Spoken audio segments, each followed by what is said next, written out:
So thank you, all of you, for coming. This is my fourth annual report. We'll take about 10 minutes to highlight a few things. Really, what an annual report tries to do is sort of set out the progress over the year and the accomplishments and look forward to a bit of what might come in the coming year. So first of all, in terms of progress and accomplishments, in the spring of 2017, Bills 30 and 31 were introduced into the Legislative Assembly, and they amended the Freedom of Information and Protection of Privacy Act, which we abbreviate to FOIP, and the Local Authorities Freedom of Information and Privacy Act, which we abbreviate to LA FOIP. These, after being passed, some work was done to bring the regulations up to date, and they were, both acts and regulations were proclaimed January 1, 2018. Of course, our plan in preparation was to basically plan for the implementation, and it involved updating resources, putting those resources on our website. Any speaking engagements talked about the amendments. And really, our obligation is to work with citizens, the public, particularly through the media, and with public bodies to inform them of what's in the amendments. And the hope and desire always is that there is a smooth transition. With new legislation, it can easily take 6 months before people become aware of it. That may always surprise one, but the reality is people really read things when they really have to. We are continuing with that transition and educating people, whether Diane speaks to a group or I speak to a group, or whether we write a report. We often refer to this may have been the rules before, but after January 1st, here's the new rules. We have in the past, in other annual reports, proposed amendments to the Health Information Protection Act, which we call HIPAA. Those amendments have not occurred. We continue to propose and suggest to the government that HIPAA does need amending. We acknowledge that is a big project. There are many players in the health sector, and obviously to bring in amendments to that act would take a fair amount of consultation. We hope that process begins. We do point out that HIPAA was introduced in 2003. It's now 15 years old. I always believe that legislation that's more than 10 years old deserves a good look at and some revising. And it's particularly important to watch what other provinces and the federal government have done with their legislation. And certainly since 2003, the digital world that we live in has certainly changed / increased. It's more pervasive or active in our lives. I'm sure all of you have found that. And legislation has to be updated to take account of that. An issue that we had in the last year was the issue of solicitor-client privilege.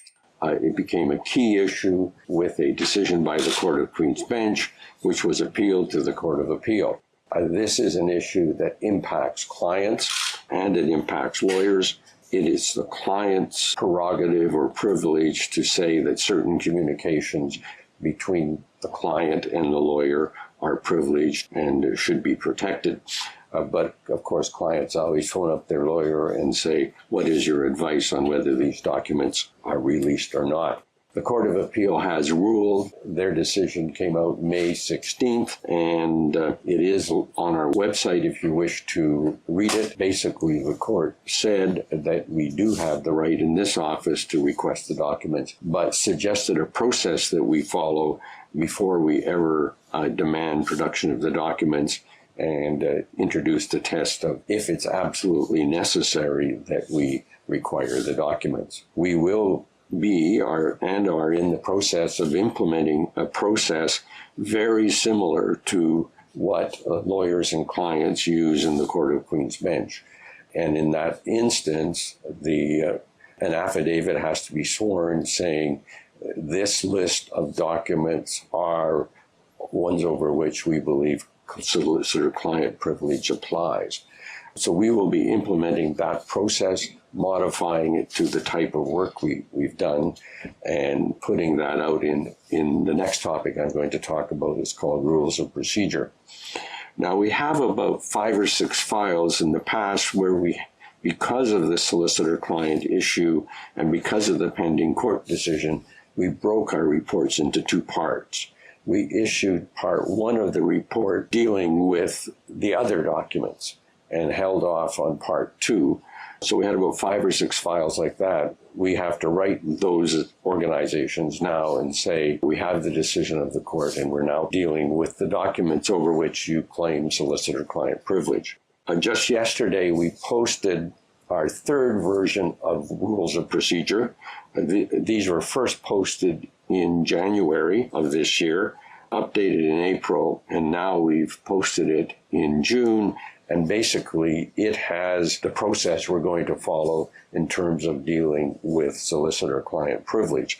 Again, if you're interested in those rules of procedure, you can go to our website and get a complete copy of it. I wanted to talk about our website, and always appreciative of feedback, but we view our website is our primary means of communicating with the public and with the media. And in particular, we have on our homepage something called What's New. And for all of you in the room, a daily or a weekly check of that, depending how much time, will tell you what's going on. It will tell you what reports have been issued. And at the moment, our website does have about 700 reports that are there and can be accessed on the website. Those includes reports that have been issued since I've been here, and reports that were issued by Gary Dixon, the former commissioner, and some reports that even go back further than that to previous commissioners. So there's some 700 of them, but when we post a new one, it shows up under the What's New. Also, things show up there like the rules of procedure. We also have staff writing blogs on a particular topic. Those go up there. So if you're interested in seeing what we're thinking about or talking about, a regular check there really helps. This spring, we've also added there that may assist some of you when you get an assignment that is brand new. It's called an Access and Privacy Dictionary, and it attempts to define the key words, the jargon that we use when in our reports and in our brochures. So if you ever have to say, well, in the access and privacy world, what does the word mean? It's a good starting point. The other way of us trying to keep you involved, you, the media, and you to the public, is our Twitter account. We're pretty well tweeting on a daily or every second day basis. And we tweet some things about ourselves, but in addition, we tweet about things happening in the country. If there's an interesting report in another province, it can refer to it there. If a study comes out somewhere, say in Newfoundland, that may have some application to Saskatchewan, we'll put it there. If there's legislative change in another part of the country, we'll put it there. So those 2 vehicles are our way of hopefully keeping in touch with you or you keeping in touch with us. And of course, both of those are also available to the public. So that's kind of some things that we think have been going well in the last year. What about the year to come? Well, there's a list of the things we'd like to accomplish. We don't always accomplish all the things that we want to in a year. One thing we have going is we want to do an audit of government websites and their privacy policies, searching for consistency and a reasonable, understandable, clear approach. So that's one little reporter project we want to get going this year. One that you may be interested in, Diane, with the help of others, is doing a report on backup tapes. And some of our reports in the past couple of years have involved backup tapes, have involved large fees to access information that is on backup tapes. We're hoping to have that report out by the end of the year. I think will be interesting. Finding out what the exact purpose of backup tapes are and how they're being used and when and how they should be destroyed. I mentioned the rules of procedure. We hope to finalize that document hopefully by the end of July, and in August put a version on the website that we declare is final. Finally, we would like to make some proposals and work on, advocate through speeches or other things, that if someone is a publicly funded landlord, that they are subject to FOIP or LA FOIP. Again, the principle here, if tax dollars are used in the landlord-tenant relationship, then I think landlords need to adopt a certain approach to the personal information that they have of their tenants. I think that came to our attention by a media story, maybe covered by some or all of you, where some 160 pictures were taken in a suite, which at face value sounded rather excessive. Those were also posted to the cloud. So those are some of the things on our radar for the coming year. A little more detailed list is in the annual report. And finally, each year we try to focus on something that we think the public should think about. Hopefully the media picks up and you give them some coverage so that the public do think about it. In the past, it's been about amendments to FOIP. Another one has been about amendments to HIPAA. And this year we wanted to talk about privacy breaches and reducing the risk. Obviously, we don't hear about all the privacy breaches that occur, but we hear about a good number of them.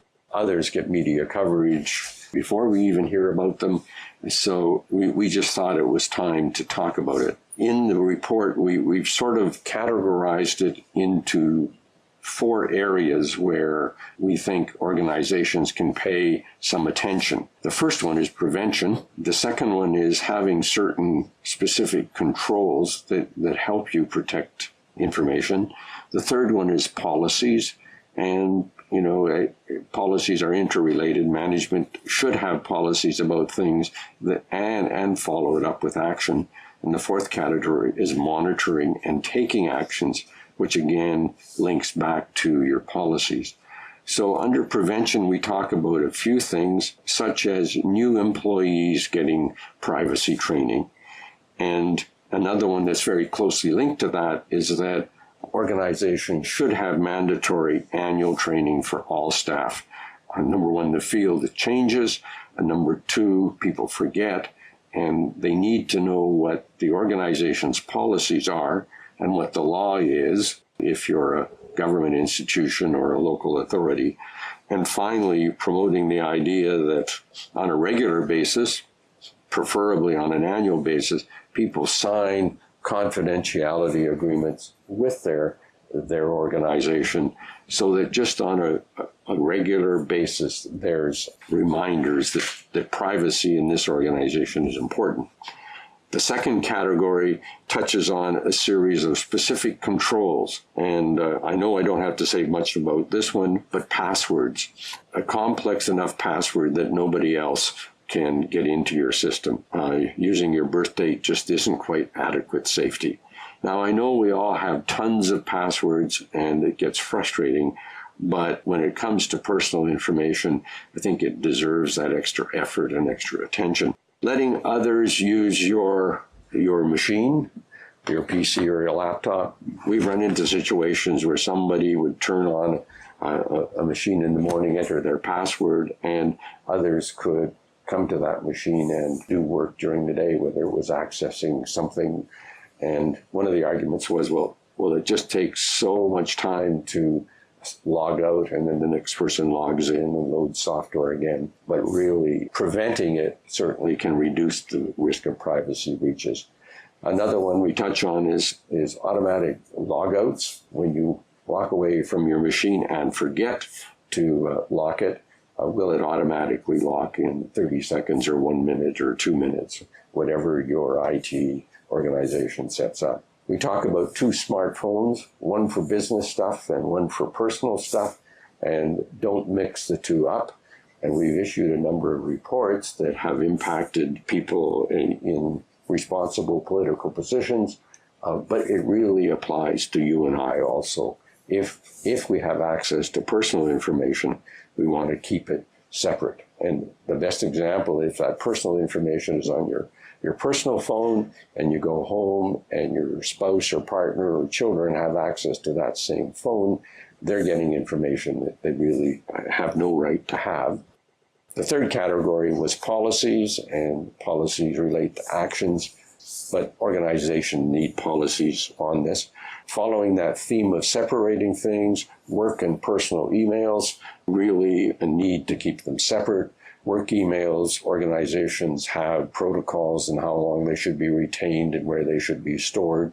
Your personal emails don't have the same thing. Emails saying, bring milk home tonight, really doesn't need to get into your business system, and it just clutters it all up. Whether you use faxes or emails, in our reports, we still are receiving complaints about faxes going astray, and a very extensive report was issued in 2014 by the former commissioner that basically encouraged people to either be really, really vigilant of faxes or move away to a better system. To some extent, that really hasn't happened, or there hasn't been as much progress as there should be. USB sticks, that's an interesting one in terms of malware can be loaded into a network through somebody else's USB stick, and caution should occur there. Laptops, lots of work is done in the field today. People bring their laptops. Are they password protected? Are documents encrypted? What do you do if you walk out of the room to go to the washroom? Can someone else get into your machine or just take your machine? Another issue is personal devices at work. Do they have access to the network when they're at work? Can people take pictures on their personal iPhone of a client, a patient, a colleague falling asleep at his or her desk, or whatever the case may be? All of that is really personal information. What policies do you have on it? Should organizations own all the devices? If I own my smartphone and I quit, what right does the employer have to say, well, show it to us so we can take off any business or corporate information? If, on the other hand, the organization owns a cell phone at the time of quitting or whatever, I think they're completely entitled to ask for the phone, scrub it, do whatever policies dictate they do. So finally, monitoring, the fourth category. We think every organization needs an audit program, and some of it can be manual, some of it should be automatic, there should be a random part to it, but every IT system should have an audit function to it. A particular note, and I think we issued 3 different reports on this during the year, the love triangle, that is an area where some degree of vigilance needs to occur. And what that is someone wanting to check, an ex-spouse wanting to check on the new partner, the new girlfriend, the new boyfriend. There can be a lot of emotion involved, anger, anxiety, jealousy, all those things. Even though one might understand why it happens, it still is a risk point for breaches to occur. An organization needs good policies. When a breach occurs, what are they going to do? They can't sit there and scratch their head. They really need to have an action plan that kicks in right away. Reporting to professional bodies. If you're a health professional and you breach, you probably breached your association's code of ethics or code of conduct. And that can be considered as an option when a breach occurs. Similarly, discipline process. Discipline can be a letter of reprimand, a 1-day suspension, or termination. Obviously depends totally on the circumstances. And finally, for some instances, you can refer the matter to the prosecutions unit at the Ministry of Justice. In a recent report, I think there was some 700 snoops in 38 days, totally inappropriate and against policy. We did recommend that the matter be referred to prosecutions. And we leave that up to the public organization to decide whether they want to do it, and obviously it depends a lot on circumstances. Finally, we think lots of organizations have gone to having a risk reduction strategy or risk management strategy. Privacy should be one of the components of that. Just a few comments about consequences. You can work 5 or 10 or 20 years to build a good reputation. One privacy breach can affect that reputation significantly. I believe media coverage of these issues ever since Edward Snowden has increased significantly, and whether it's Facebook and Cambridge Analytics, whether it's a breach at Yahoo, the breach at Equifax, and on the reputation side, it's not only that a breach occurs, I think it's how an organization handles the breach. It's inevitable breaches will occur, but how does an organization handle them in such a way as to reduce the risks of harm occurring, whether it's identity theft or using my Visa card number. So there's no silver bullet to preventing privacy breaches. They will occur in the future. The best thing is to sort of contain the breach and then say, how can we prevent this in the future? So this list of checklist, whatever you wish to call it, is an attempt to basically give organizations a whole series of things to think about. And I think the best thing or closest thing to a silver bullet is trying in an organization to create a culture of privacy, that you know when it's personal information and you know that you should be cautious in terms of snooping in it, accidentally breaching something, going somewhere in a database that you shouldn't have gone to. Create that culture of privacy with every employee. I think I'll end there. Thank you very much for listening. Please to answer as many questions as you have. Well, I think it's very concerning, and we will do what we can do in our speeches and presentations. It's flagged in this annual report.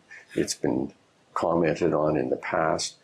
And every report that we issue that deals with a fax, an accidental breach that occurs by going, to the wrong fax number, we're certainly going to be talking about change. And I guess there's two kinds of change. If you're going to stick with the fax system, then you better be more and more vigilant in faxing it. The other thing is, can you switch to an email system where you have encryption and password protection, and I think reduces the risk of the information going astray. I mean, vigilance is still kind of essential, but I think it's a serious concern. Other area besides faxes, Diana and I were talking about this morning, is what's really interesting. A series of our reports fall into, I guess you call it a category of people having information, personal information or personal health information outside their workplace. Now, their work probably requires that they do their work wherever. For all of you this morning, it requires you do your work here. You're away from your desk at work. And we've had cases where a laptop gets stolen out of a car. There was one where a laptop got stolen out of someone's house. Had another case where some medical records were in a library book, and the library book got returned to the library, and kind of an accidental breach. We've had situations where medical records are kind of outside fluttering in the wind. We've had situations where paper files sort of on a desk, in court, all of a sudden are gone. Situations where people leave laptops unattended, for temporary lapses. All those different situations involve people doing their work outside the office. Now, you can say that's necessary, but then if they're carrying files or electronic records of personal information, our expectation is they're going to have to work hard at reducing the risks of theft, loss, the wind, all those sort of things causing this information for them losing control of that information. We have been asked for our opinion on what should occur, and Diane and other staff are working on this at the moment. We will probably have a response to the Regina Police Service, I'm going to say within a week. I would certainly consult with the chief, but I'm quite comfortable with that opinion being made public when it comes out. So since we're in the middle of that consultation, I won't go further today, but there's an opportunity for a further story. Well, that's one of our goals that didn't turn out exactly that way. And so in the annual report, that was a fairly blunt one in terms of visiting with every force. What has happened instead was we met with the Police Chiefs Association, talked about the amendments and that sort of thing, and there was discussion of putting on a joint workshop. The larger police forces, I think, have sort of done a lot of the training. We're kind of interested in the smaller police forces. If we had a half a day or a day where there was some training, we don't have to do it all, but we could certainly be part of it. And I think what's happened since then is, and I know Diane's fielded a good number of calls where the person within a police force will call and talk about an issue that they're having. So the meetings didn't occur the way I initially thought they would. They more so occurred by working with the association, and then the access and privacy coordinators phoning our office and saying, you know, I've got this request or I've got this problem, very much of a consultative type thing. So that goal turned out a little differently. You have to go to the legislation, and what happens here, it's our obligation to report on those situations, and that's what we've done. Basically, an organization can write us back and say, we're not taking any of your recommendations or only a few of them. The applicant has the right to take that to court, and the Court of Queen's Bench can then rule on it.